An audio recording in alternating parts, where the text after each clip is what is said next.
Welcome back to another Explainer. Man, I am so incredibly excited to dig into today's topic with you all. So, Google I/O 2026 just wrapped up. And, if you watched the keynotes or scrolled through the blogs, you probably noticed it was packed with a ton of consumer marketing fluff. But hey, we are not here to talk about the newest smart home gadgets or standard search updates, right? Our goal today is to completely bypass all that noise and focus purely on what software developers, technical leads, and builders actually need to know to stay ahead of the curve. We're zeroing in on the pure developer signal. Let's get right into it. So Google proudly announced that they shipped over 100 different things at this event. Over 100. Now, for an everyday consumer, that's super exciting. But for a builder trying to find actual technical value, it creates an overwhelming, basically deafening amount of noise. I mean, sifting through 100 press releases just to find the 3 tools that might actually change your engineering team's workflow, that is absolutely exhausting. Okay, let's dive into this. Our mission today is really simple. We are distilling this massive 100-announcement event into a high-signal, highly curated developer digest. We aren't going to talk about every tiny little tweak, no. We are looking strictly at the foundation, the orchestration, the practical tools, and, importantly, what it actually costs to run these new systems. Here is our roadmap for this explainer. First, the Gemini 3.5 Flash engine. Second, orchestrating with Antigravity 2.0.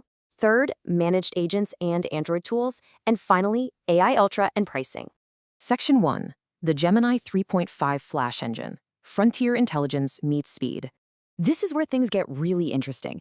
Gemini 3.5 Flash fundamentally breaks that old, frustrating compromise between speed and reasoning. It completely blows past the previous generation baseline, Gemini 3.1 Pro. We're talking about hitting 76.2% on Terminal Bench 2.1 and over 83% on MCP Atlas. The big takeaway for us here? Developers no longer have to trade high-quality reasoning for low latency. You're getting frontier-level intelligence perfectly combined with agentic action. It's a real game changer. And this brilliantly illustrates why that speed matters so much. Gemini 3.5 Flash delivers 4 times faster output tokens per second compared to other frontier models out there. 4 times. When you're building multi-agent systems where sub-agents are just constantly conversing, iterating, and writing code in the background, latency is an absolute killer. A 4x speed increase means your multi-day engineering workflows can literally collapse into hours or maybe even minutes.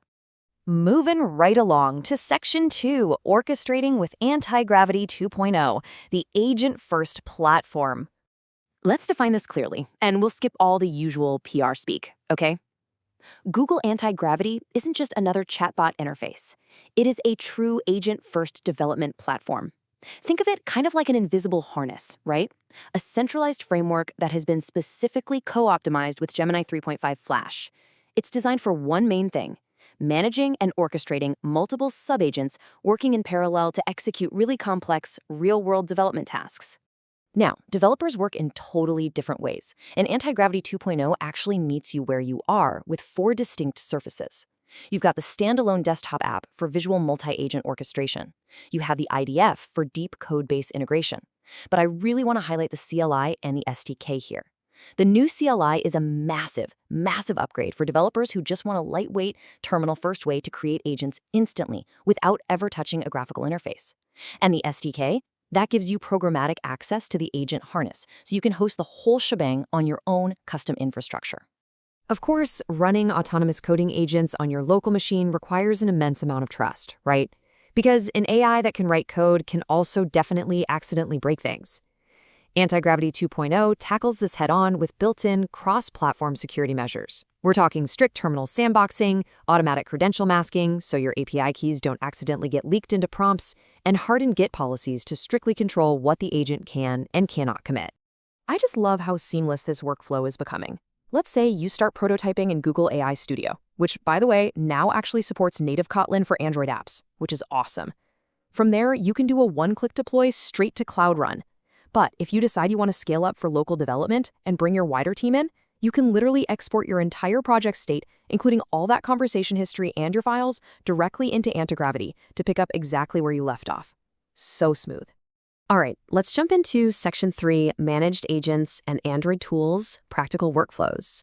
So the crucial point here is this: setting up the actual infrastructure for an AI agent to safely run code and browse the web is frankly incredibly tedious. Google is solving this major pain point with managed agents.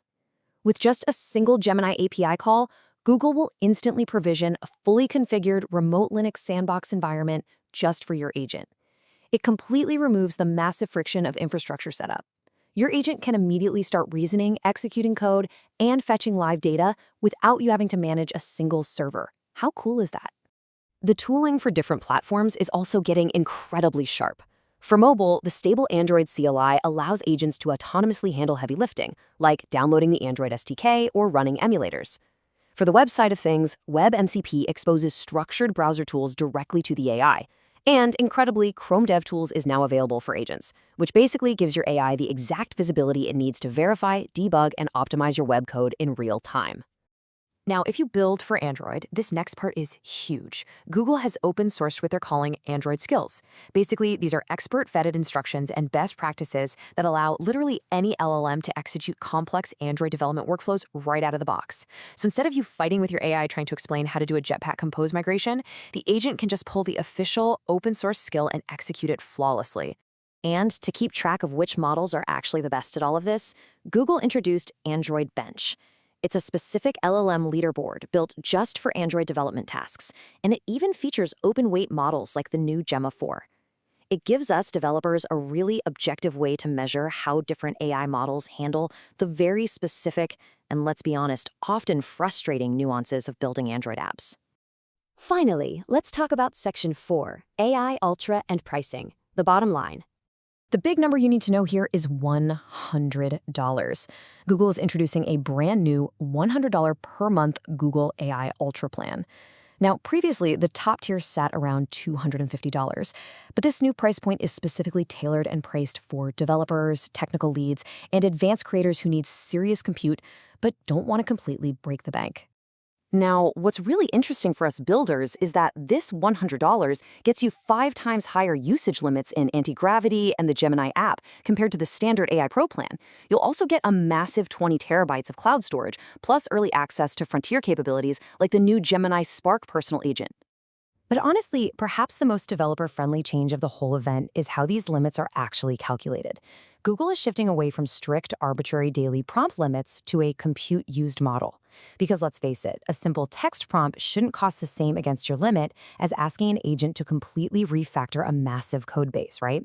This new model factors in prompt complexity and, beautifully, refreshes your limits every 5 hours instead of making you wait a full 24-hour day. It's vastly fairer for developers. Stepping back from all these individual announcements, the core takeaway of this entire explainer is really this: the era of manual orchestration is ending. Google is basically taking its own internal, hardened agent infrastructure, the Antigravity harness, and packaging it as a managed service, accessible via a single API call. Managed agent infrastructure is the new paradigm for builders. And that brings us to the end of our deep dive into Google I/O 2026. So I want to leave you with a bit of a provocative question to ponder. How will you leverage this agent-first architecture to accelerate your next development sprint? The tools are faster, the infrastructure is completely managed, and the orchestration is already built in. It's time to rethink your workflows. Thank you so much for joining me on this explainer, and hey, happy building!